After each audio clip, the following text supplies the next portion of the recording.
sit outside. But I heard a decades-old friend say, are you thinking about putting her in a nursing home? That's easier said than done. It's not something I want to do. But my mother is so out of control. She's putting herself above all else, but she's also putting me consequently in danger.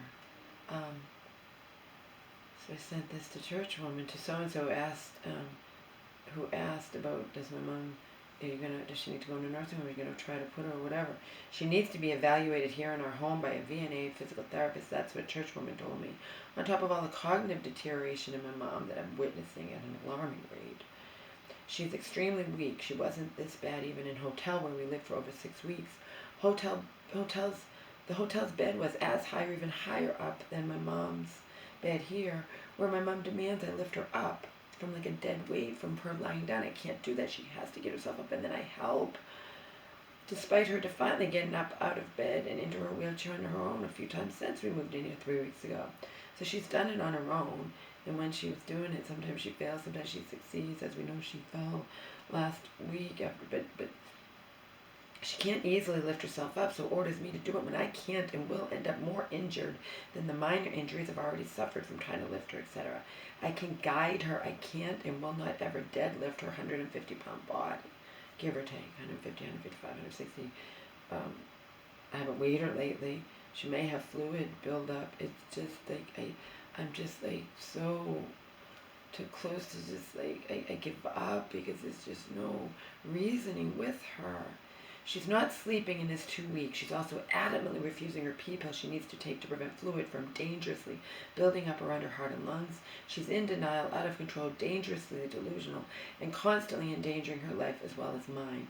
It's very sad, but you do the math. She needs to be in a nursing home facility for good.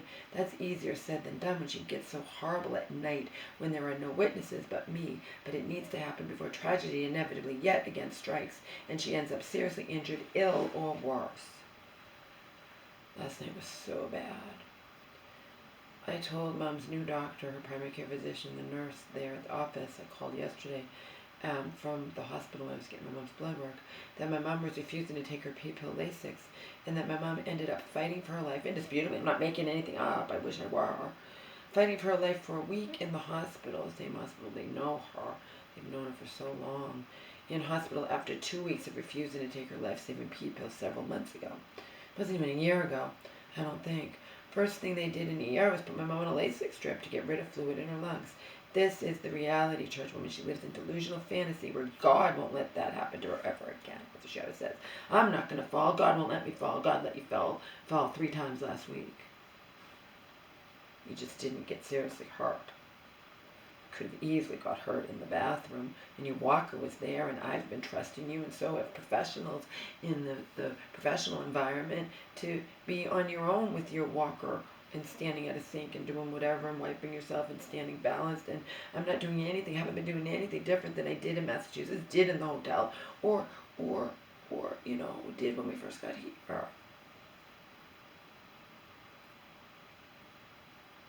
Sent in real time. This is the stuff of nightmares. She's never done this before. She's been awake for hours, talking and singing loud in her bed beside me from 12:30 to 2:30. I tried to go to bed at 12:30. And I didn't say a word. I went in and out, drifted in and out of consciousness. I woke up at 2:30 after going to bed at 12:30, and she was still awake, so she never really fell asleep good. She went to bed at 11:30 and never fell asleep. And I sent that to decades-old friend, to Joe in real time, sent to Churchwoman and others now after she had to pee at 6:30. She was up in the living room from 3:30 to 6:30, fucking around with her CDs and her stuff and whatever. I ordered her some nice things from Amazon to try to organize her CDs, but whether or not she'll go along with it, I don't know. She likes to just fuck around and drop them constantly, and I hear him smashing all the time because there's no rugs. And miraculously agreed to go to bed after peeing at 6:30 versus continued to stay up in the living room like she did 2 days ago while I went back to bed because I was on no sleep and had to sleep. Then we went back to bed at 7:15, and she tried to say she had to pee at 7:30. I'm like, Mom, I'm exhausted. I'm on no sleep. I can't do it. We have 4 mattress protectors, 7 pads literally on the bed, little pads, big pads, dog pads, everything that I bought in Massachusetts to protect hotel beds that I don't want to have to pay for.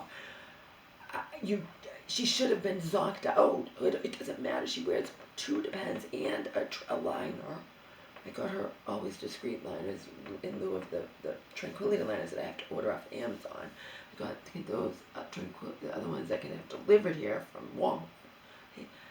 I'm done. 45 minutes, you woke me up out of a sound sleep. I'm not getting up. You stayed up all night. You had talking and singing loud. Talking and singing loud from 12:30 to 2:30, forcing me to fall asleep to that. You get up at 2:45, and then you insist on staying up after getting up to pee from 3 to 6:30. I'm not getting up when you agreed. You said you go back to bed at 7:15. I figured you at least sleep 2 hours. I'm not getting up.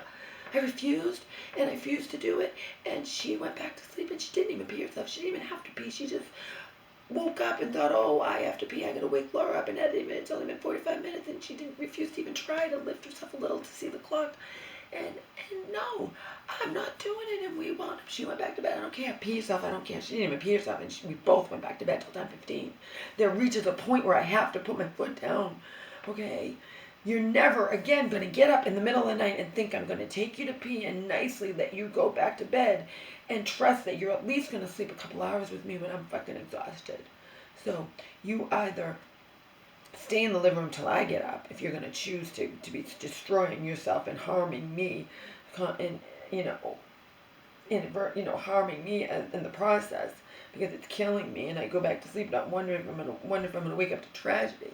If you want to go to the bathroom and go back to bed, that's great, but you damn well you're not going to have water anymore, and you're not going to get up. I don't care. I have to fucking sleep to function.